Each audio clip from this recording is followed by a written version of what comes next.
Assalamualaikum warahmatullahi wabarakatuh. Salam sejahtera untuk kita semua. Pemirsa, selamat berjumpa kembali di Kang Pranata Official. Hari ini saya kedatangan seorang tokoh pendidikan dari wilayah barat, tetapi berasal dari wilayah tengah, yaitu Bapak Sugeng Widodo MPD. Beliau adalah seorang guru yang ditugaskan dari daerah Ponorogo. Beliau kelahiran Ponorogo tanggal 1 September tahun 1970, berpendidikan sarjana bahasa Inggris, ditempatkan di Kepri, sekarang menjadi pengawas di Provinsi Kepulauan Riau. Di samping itu juga beliau pernah menjadi anggota Badan Akreditasi Sekolah dan Madrasah, kalau tidak salah 2 periode, sampai akhirnya sekarang menjadi Ketua BAN PDM Provinsi Kepulauan Riau. Assalamualaikum, apa kabar Pak Sugeng? Waalaikumsalam, Kang Pranata. Kabar Alhamdulillah baik. kita kita berjumpa lagi di dalam YouTube ini untuk sharing ilmu, sharing pengetahuan, dan sharing pengalaman. Pemirsa, beliau ini adalah, kalau boleh saya katakan, orang yang berpengalaman di dalam akreditasi. Ya. Jangan lupa Ya. share, subscribe, dan like agar Kang Pranata Official ini tumbuh dan berkembang. Kita coba ajak berbincang-bincang Pak Sugeng Widodo ini berkaitan dengan akreditasi yang beberapa episode yang lalu, 2 episode yang lalu, saya berbincang-bincang dengan seorang asesor, Ibu Rini dari Sumatera Selatan, dengan judul kok akreditasi sekolah saya turun drastis. Mengapa? Nah, saya ingin mendapat sudut pandang yang lain dari Pak Sugeng Widodo sebagai pimpinan tertinggi di Provinsi Kepulauan Riau. Apa Ya. judul yang saya sampaikan tempo hari itu, Pak Sugeng? Ada sekolah yang akreditasinya turun drastis. Apa memang itu juga terjadi di Provinsi Kepri? Ya, terima kasih Kang. Ini luar biasa diberi kesempatan untuk berbagi pengalaman, berbagi cerita pelaksanaan akreditasi di Provinsi Kepulauan Riau di tahun 2024. Memang pelaksanaan akreditasi sesuai mekanisme, tetapi ketika hasil akreditasi diumumkan, ada satuan pendidikan yang merasa tidak happy dengan hasil itu dan mereka mengajukan banding. Dan memang ini hal baru ya, ketika penilaian akreditasi itu bukan hanya hasil dari visitasi lapangan yang dilakukan oleh asesor kita dengan instrumen yang sebenarnya instrumennya keren, instrumen yang mampu mengukur kinerja satuan pendidikan. Tetapi ada komponen lain yang selama ini barangkali tidak dipahami atau tidak ketahui oleh satuan pendidikan dan barangkali juga oleh masyarakat pendidikan. Ada komponen AKM, ada hasil asesmen nasional yang tergambar di dalam rapor pendidikan yang juga dimasukkan sebagai komponen yang nanti hasilnya adalah penilaian akreditasi. Jadi ada dua aspek yang dijadikan sebagai hasil penilaian akreditasi, yaitu visitasi lapangan yang dilakukan oleh asesor kita dan juga AKM, hasil di dalam asesmen nasional yang tergambar dari rapor pendidikan satuan pendidikan. Begitu Kang. Ya, Barangkali itu yang satuan pendidikan kenapa ya kok turun begitu? tapi apa betul tidak ada sosialisasi ke sekolah-sekolah? Eh, di dalam mekanisme pelaksanaan akreditasi kita lakukan. Hmm. Pasti dilakukan sosialisasi. Barangkali sosialisasinya tidak intens di bagian yang me, memotret Hmm. fokus di bagian eh, hasil akreditasi itu adalah hasil penilaian lapangan dan AKM. Itu sebenarnya sudah diatur di dalam Permendikbud, Kang. Kalau boleh saya bacakan, ini kebetulan saya buka nih Kang. Jadi Iya. penilaian oleh asesor ini di pasal 9 ya. Bagaimana dimaksud pada ayat 1, merupakan penilaian terhadap yang pertama dokumen permohonan akreditasi, kemudian yang kedua data dan informasi dari Dapodik Emis, kemudian data informasi yang tergambar di rapor pendidikan, yang terakhir penilaian lapangan atau hasil visitasi akreditasi. Jadi ada Pendidikan itu AKM itu ya? iya benar. Jadi ada 4 komponen itu yang berkontribusi kepada penilaian akreditasi.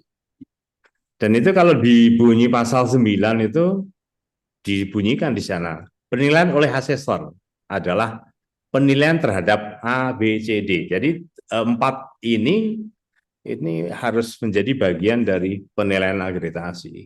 Ini amanat Permendikbud, jadi BAN PDM tentu sebagai lembaga yang patuh dengan peraturan tentu akan mereferensinya adalah permen tersebut, gitu kan. Adakah perbedaan? Tentu ada perbedaan antara instrumen dengan raport kan?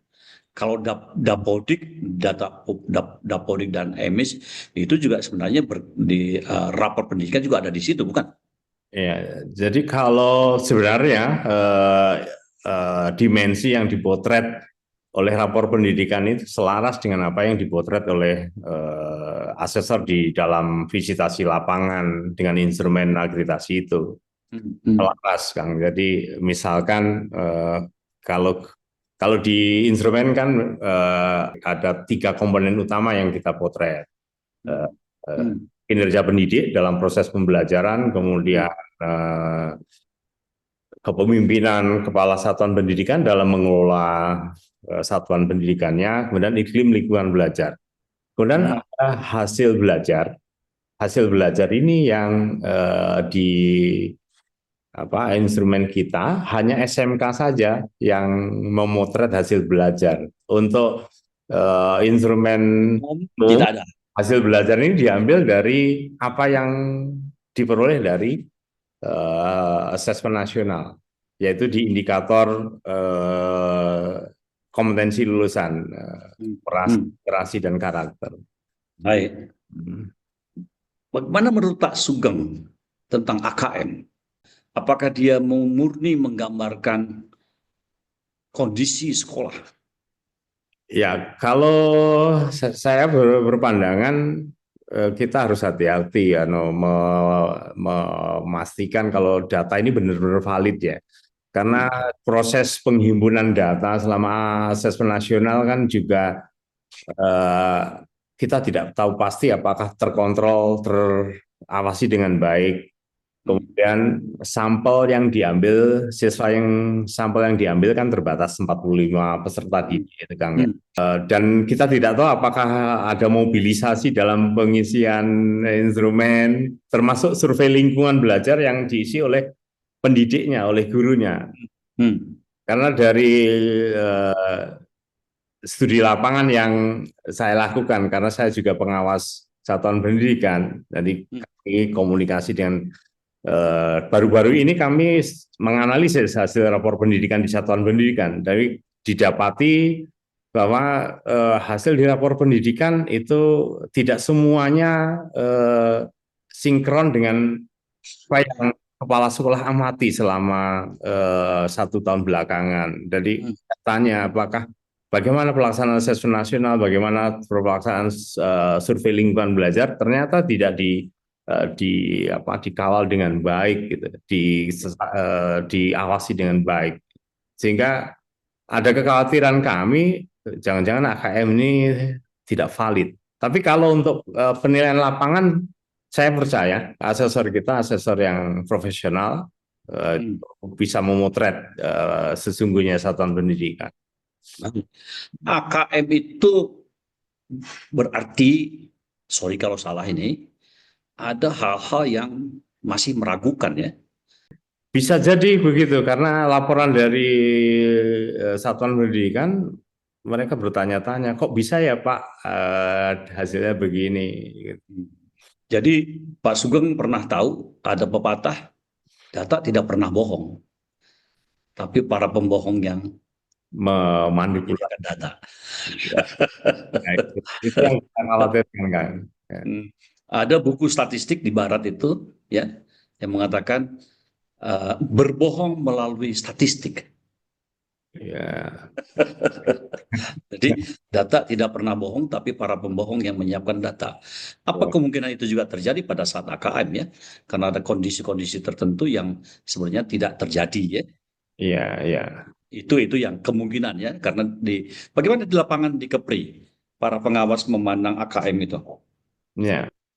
Kalau di Kepri sendiri, kita sebenarnya sudah lakukan ya apa pengkondisian dalam arti asesmen nasional harus dikerjakan dengan sesungguhnya dengan kondisi real saja karena data yang kita akan himpun ini untuk menjadi bagian dari data yang nanti menjadi rujukan dalam perencanaan di satuan pendidikan. Hmm, hmm, hmm. Panti-panti itu. Tetapi kita juga tidak punya tangan dan mata yang selalu mengontrol ya di semua tempat.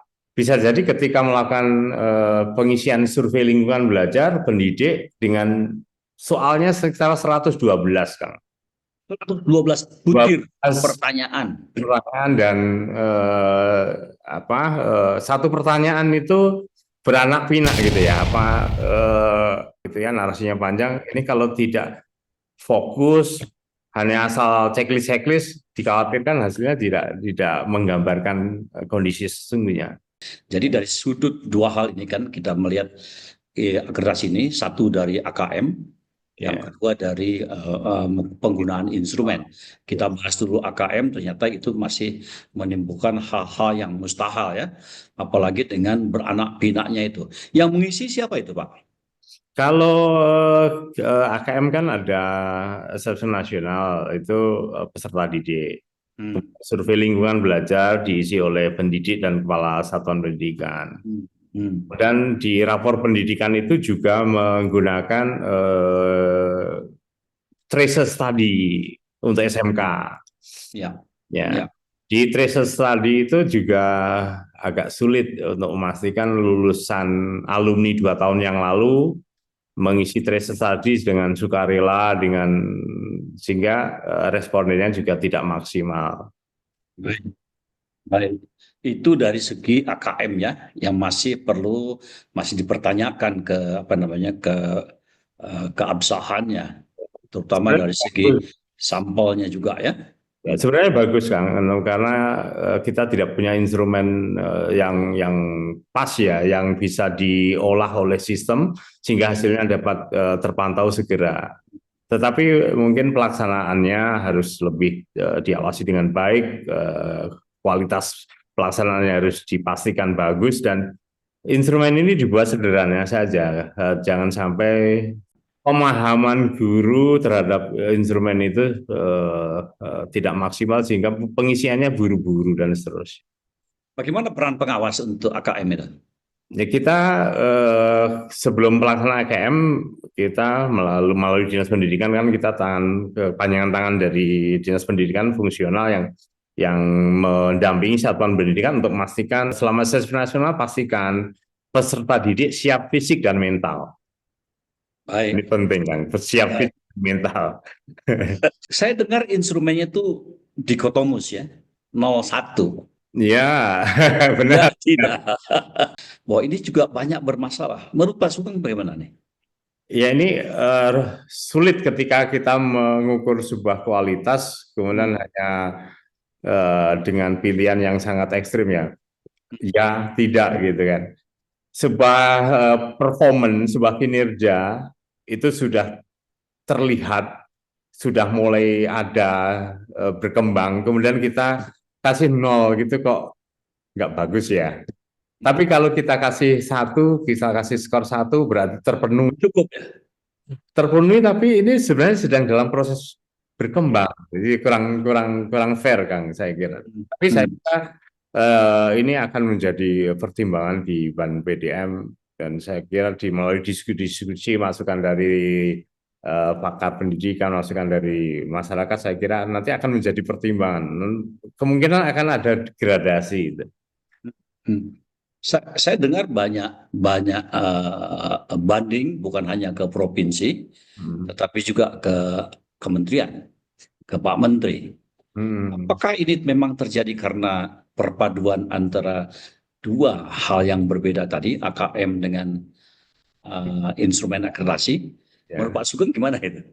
Ya, cara menggali datanya memang beda. Jadi bisa dimungkinkan data yang dihimpun itu juga akan berbeda. Kalau di asesor kan penggalian data kan tidak hanya melihat dokumen, tapi juga wawancara dengan berbagai Performance ya?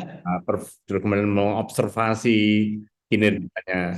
Hmm. Jadi saya kira triangulasi datanya di sana dapat sehingga indikator ini terpenuhi atau tidak atau tercapai dengan bagus atau tidak tergambar. Tetapi kalau survei kemudian checklist list oleh responden, responden bisa jadi bohong karena tidak dikonfrontasi dengan pertanyaan lanjutan begitu. Ketika mereka mengakui kami sudah kompeten gitu ya. Tapi kan harus dikonfirmasi dengan teknik penggalian data lainnya kan gitu. Jadi menurut Pak Sugeng, apakah penyatuan dua hal yang berbeda, tetapi ada juga hal yang sama seperti apa namanya lingkungan belajar, itu yang menyebabkan terjadinya penurunan akreditasi satu sekolah? Bisa jadi kan, karena barangkali observasi di lapangan oleh asesor kita indikator butir-butir indikator performanya itu terpenuhi. Tetapi ketika hasil asesmen nasional tergambar dalam rapor pendidikan itu jelek hasilnya, digabungkan kan jadi jelek. Apalagi nanti porsinya mungkin lebih besar di AKM ya bisa jadi Pembobotannya ya. pembobotannya itu. Hmm. Hmm. Ya banding bisa saja terjadi karena ketika dilakukan visitasi lapangan kan satuan pendidikan tahu ini saya ini perform, kami ini perform dengan data yang digali oleh assessor, kami itu bisa menunjukkan kalau kami itu perform, tetapi kok hasilnya nggak bagus ya gitu. Tapi ada nggak yang juga naik drastis? Ada, pasti ada. Dan itu saya kira dengan instrumen apapun kejadian itu pasti juga terjadi. Tetapi kita harus analisis apa kenapa Hmm. ya. Kalau dulu kan kita gambarkan ke akreditasi sebelumnya, akreditasi yang dicapai saat ini. Betul. Kami juga menganalisis itu, Kang. Jadi untuk satuan pendidikan yang yang pernah diakreditasi sebelumnya, yang A, Hmm. tetap Hmm. A, kemudian ada yang turun dan seterusnya, kita analisis. Memang tendensinya, kecenderungannya mengarah ke nilai bagus begitu. Hmm. Karena di kami itu sekolah yang belum pernah diakreditasi sebelumnya, sekolah-sekolah baru, dari 33 yang kita akreditasi, 29 terakreditasi A. Hmm. Dari sekolah baru, dari 33 sekolah baru. Hmm. Ya ini ya kita patut bersyukur sebagai ini ya penyelenggara di dinas pendidikan pasti happy ini ya sekolah-sekolahnya bagus. Tapi apakah hasil yang kita keluarkan ini Benar-benar benar-benar ya, menunjukkan mutu pendidikan di sekolah itu. ya, Hmm. ya, Dulu kalau tidak salah, ketika saya masih di sana, itu ada pertemuan rutin untuk menilai hasil akrasi secara umum. Kalau ada yang hal-hal mustahil, kita klarifikasi. benar Apakah itu. apakah sistem itu juga kemarin berlaku untuk itu? Ya ini ada mekanisme yang berbeda dengan di Ban SM dulu Kang ya. Setelah hasil visitasi dilaporkan oleh asesor, kemudian akan ada validasi hasil visitasi. Betul. Ya, kemudian hasil validasinya masih Diverifikasi. ya, Itu diverifikasi terjadi nggak pada saat ini? itu di tahap itu Tidak. di mekanisme. Ada validasi dan verifikasi yang itu Ya, di tahun 2024 tidak ada. Tidak Tidak dilakukan, ada di ban tidak provinsi, dilakukan di wilayah. ya dilakukan di pusat. Ya. Eh, Terakhir Pak Sugeng, ini menarik sekali nih. Sistem otomasi masih ada ya? Otomasi masih, dan itu kan Ya, diatur di dalam Permendikbud. Dulu betul. ada backlog ya Kang ya, jadi sehingga Ya, ya, ada otomasi. ya. Eh, saya dengar ada sekolah yang tidak happy dengan otomasi. Gimana menurut Pak Sugeng? Otomasi begini, otomasi itu kan diperpanjang masa berlakunya sertifikat, Hmm, akan hmm, kembali berpanjang masa berlaku. hmm, Itu tidak mengubah peringkat akreditasi. hmm, Ini yang tidak happy biasanya satuan pendidikan yang akreditasinya C dan mereka sudah merasa ada performanya sudah naik gitu. hmm. Mereka pasti nggak happy diperpanjang, apalagi perpanjangnya 5 tahun. Aduh, kami harus menunggu 5 tahun lagi. Penderitaan C menjadi dengan akreditasi C akan 5 tahun lagi, Pak. Gimana? Apakah otomasi itu berlaku untuk 5 tahun apa setahun sekali gitu? Eh, saya menginginkan 1 tahun cukup lah. Paling lama 2 tahun, Kang. Otomasi itu 2 tahun saja, karena kalau terlalu lama 5 tahun, eh, sekolah tidak punya kesempatan untuk membuktikan kinerjanya. Karena satu-satunya cara untuk merubah peringkat akreditasi ya melalui visitasi lapangan, gitu. Dan kalau harus menunggu 5 tahun kelamaan. Baik, Hmm. pemirsa, demikianlah diskusi kita dengan seorang tokoh akreditasi dari wilayah Barat, Pak Sugeng Widodo dari Provinsi Kepulauan Riau atau Kepri. Beliau menyarankan adanya perbaikan sistem, tentu saja ini mudah-mudahan didengar atau diperhatikan oleh para pimpinan di pusat, di BAN PDM, dan kita semua memberikan apresiasi kepada BAN PDM yang sudah berusaha untuk membuat mekanisme yang sedemikian rupa, tetapi pada pelaksanaannya masih perlu diperhatikan beberapa hal. Pak Sugeng, terima kasih atas waktunya Masih, yang Kang. cukup Sama-sama. singkat, dan ini informasi ini mudah-mudahan menjadi berita yang baik ya untuk para satuan pendidikan, sekolah dimanapun berada, dan tentu saja para pengambil kebijakan. Jangan lupa subscribe, share, dan like YouTube ini agar Kang Pranata Official tumbuh dan berkembang. Sekali lagi terima kasih Pak Sugeng Widodo. Terima kasih, Assalamualaikum Kang. warahmatullahi wabarakatuh. Waalaikumsalam warahmatullahi wabarakatuh.